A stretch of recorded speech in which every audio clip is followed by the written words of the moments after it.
Hug me closer. Thank you. Hug me closer. Hold me closer, closer. Mother. Yeah. Do you mind singing a line for me first to get it back in my head? Hug me closer, closer, mother. Put your arms around me tight. Yeah. Hug me closer, closer, mother. I guess I'm just wanted to find my voice, like find the, as you say, like the cheek voice, that like ballad-y, powerful voice, mountain voice. And I was homeschooled, and from as long as I can remember, I was always drawn to anything old, any old traditions of any kind.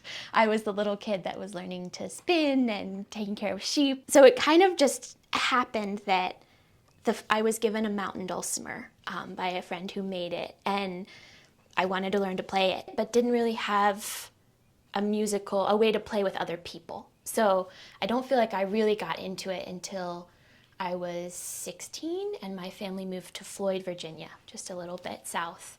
And it was everywhere. And suddenly I saw old time jams and I was hooked. I loved working with kids, and I was in the jam program there.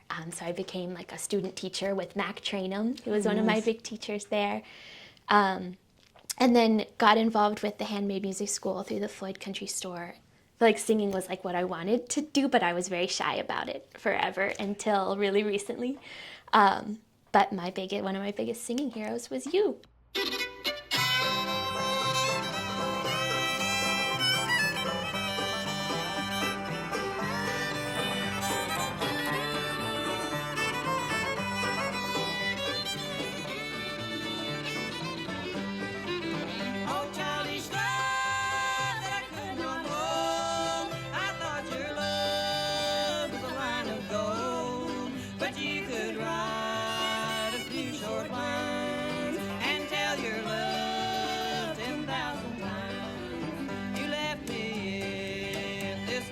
I found people who could show me stuff, and that's how I learned. And moved to Washington, D.C. for my co-op job.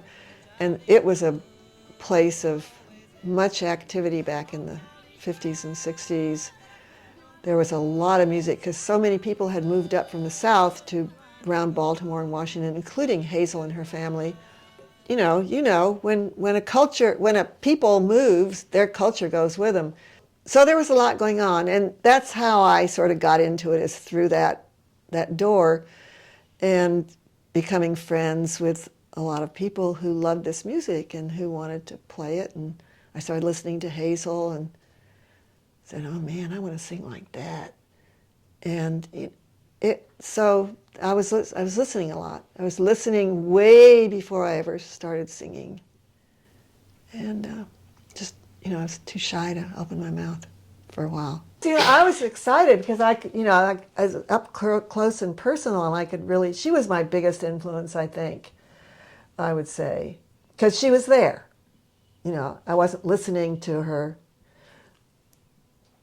on a record or whatever.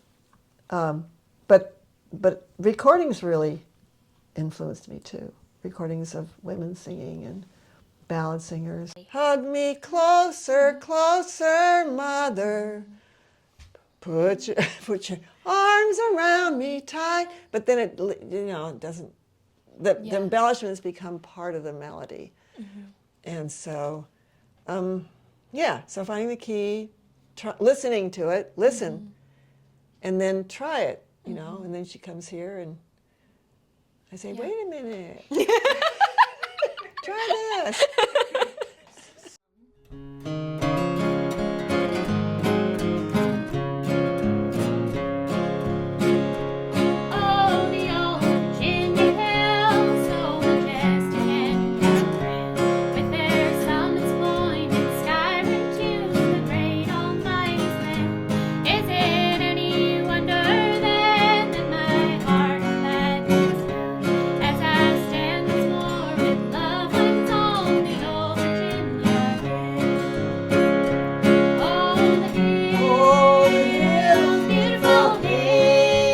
you got to listen.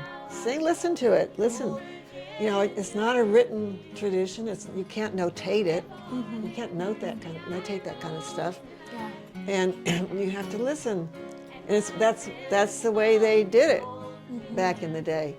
You know, they didn't have tape recorders and stuff like this. They just had to go and catch it on the fly, as some people say.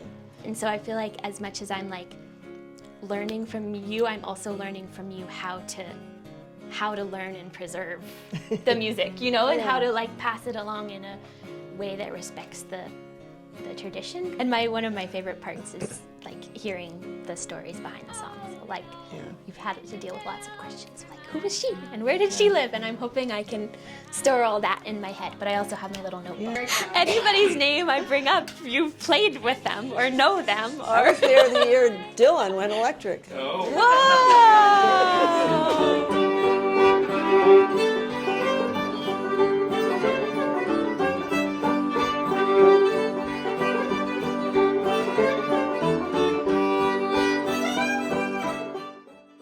She wants to learn to sound as traditional in her own voice as she can. And so it's a joy. I don't mind at all when she's hanging out. I truly do believe that music can transcends a lot of barriers, like they're always saying. I do believe that's true. It's great if you can go into a community and be there for a while. I mean, that's the ideal thing. Well, I've definitely seen what Alice was talking about, of just going into a space where there's so many different ages of people. I think one of the things that I really love about this kind of music is the intergenerational bridging that it gives.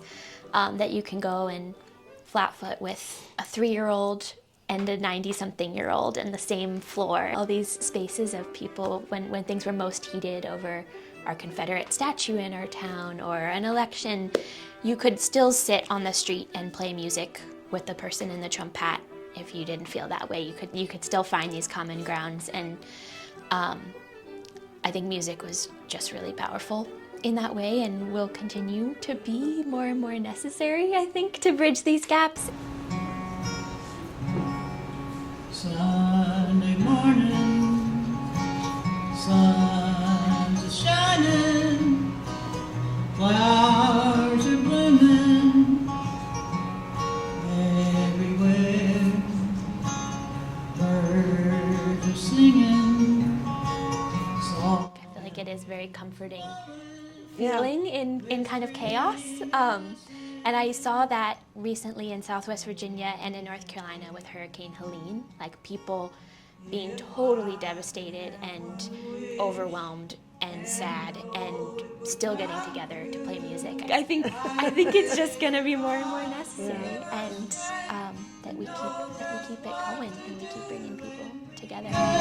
Tear down the fences that fence us all in. Fences created by such evil men. Oh, we could tear down the fences that fence us all in, and we could walk together again. Sunday morning, dark clouds rising. Oh, there's no sunshine anywhere. Strong winds blowing, God give us wind.